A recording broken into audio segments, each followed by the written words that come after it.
What?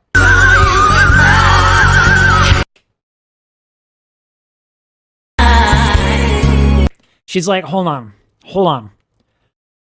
I'm about to make you all feel so much shame. I want you all to take a look at this, okay? These are the vocal folds. This is why what I just heard is so darn impressive.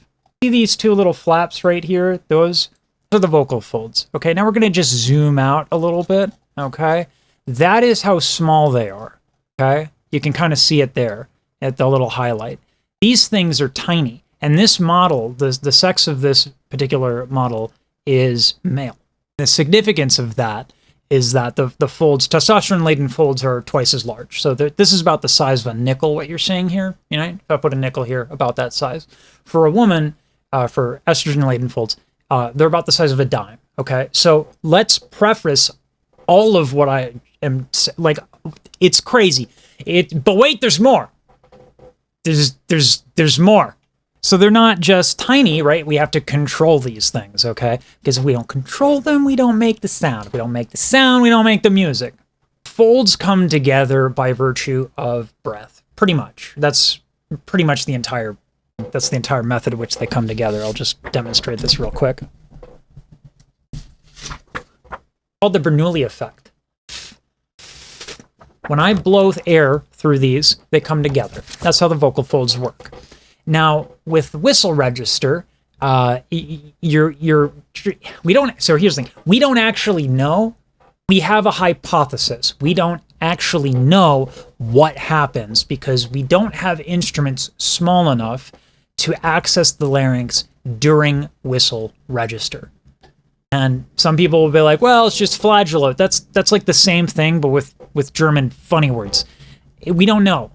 What we think happens is that the folds adduct in such a way where it's just that little, right, where you get that kind of whistle little speck of an opening on things that are the size of a dime. Okay? Already hard, already impressive. This is where it gets demented. The phrase that she did, not only did she, like, it just easily move through whistle and different pitches.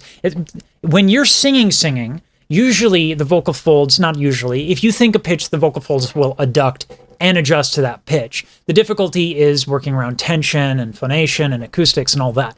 But the vocal folds, if you think a pitch, they'll adjust. That's not really true for whistle. You do have to make kind of like these little micro adjustments because, you know, you're creating that whistle, that resonance through the folds. And so that's another thing where she's smoothly and legato just gliding through the melody of that note on a whistle register. And then, this is what's crazy. This is your Adam's apple. Everyone has one. You notice something. Okay, these little vocal folds here are connected to the thyroid cartilage. Why does this matter? You contract the cricothyroid muscles, you're bringing the thyroid cartilage closer to the cricoid, which is the muscle just right here, or the cartilage just right there, okay? This goes closer to this to this, okay? So you tilt that. Why does that matter? Well, it stretches the folds. It stretches the vocal folds.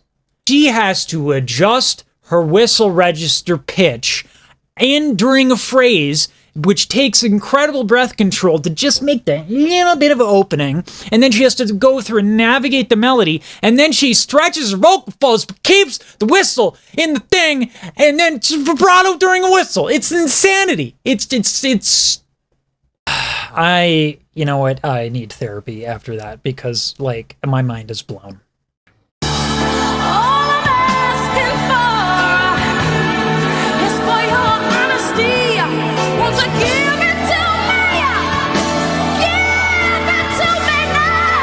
Oh, boy.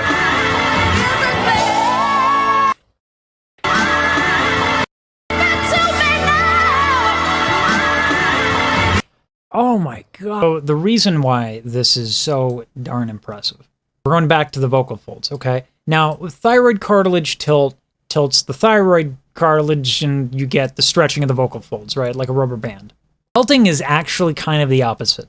There are two theories we're going to stick with the older one, which is that the cricoid cartilage tilts downward, the idea being that the arytenoids would come closer to the thyroid cartilage, and so the folds would fatten. The other one is that the thyroid cartilage actually goes backwards. Why we don't know this yet, I have no idea.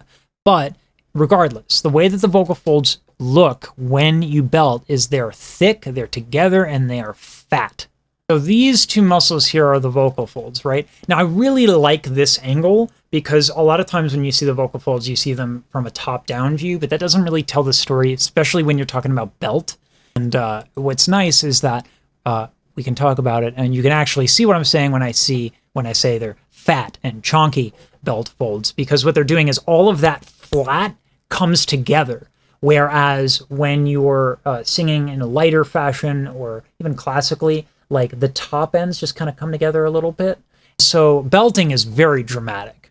So to go from belt to whistle you couldn't get any more different arrangements of the folds. It's quite extreme. So that's pretty ridiculous. In a good way. It's a good thing. I'm going to get sued by Martha Stewart for that one.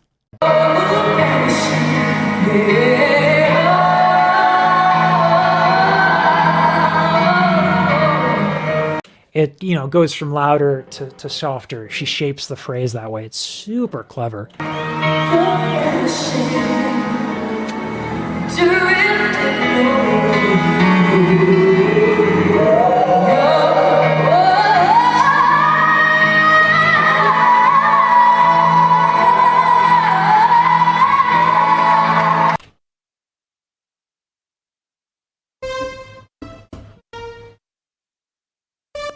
I get inspired when I listen to Mariah for this very reason. I would not, when preparing a song, practice this.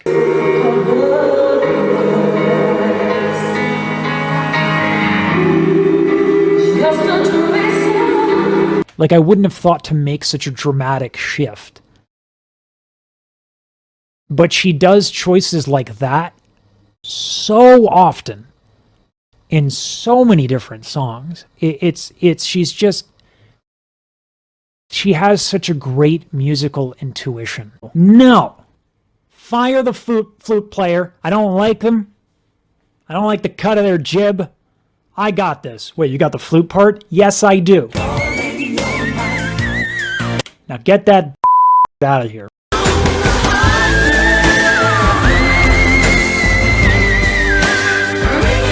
Wow. Yeah, that is very much like a guitar solo.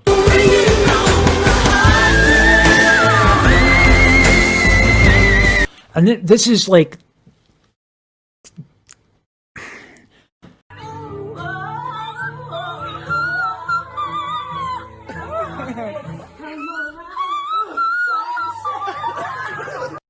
I wish I had a party trick that good.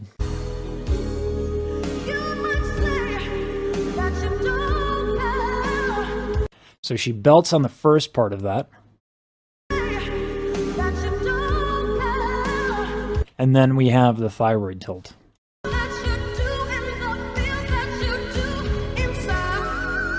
Ooh. That's clean.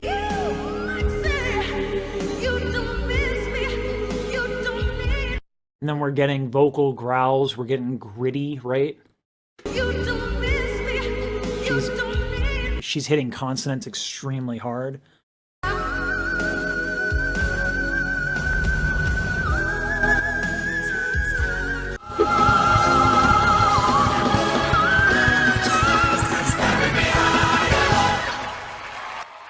Dang.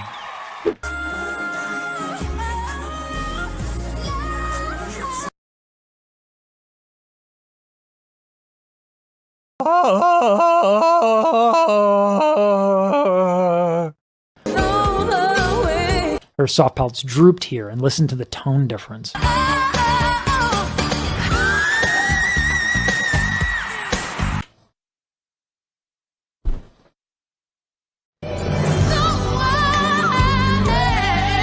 Like, you can, she's right on top of the drum at the same time. It's crazy.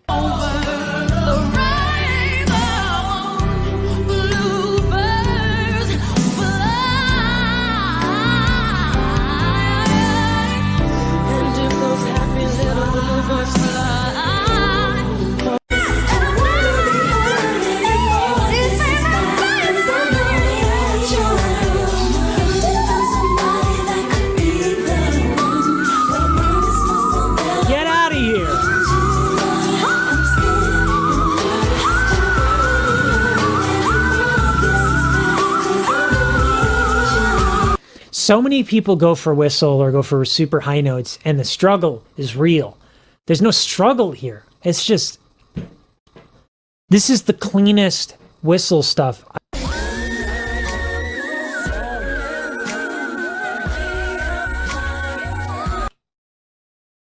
I think she's doing a tilt on whistle. That vibrato.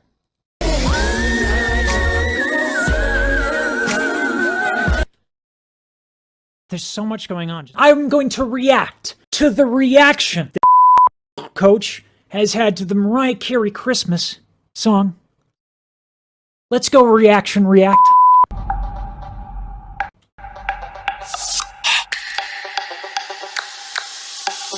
Okay, budget. You know, I'm fine with that. I'm secure in myself.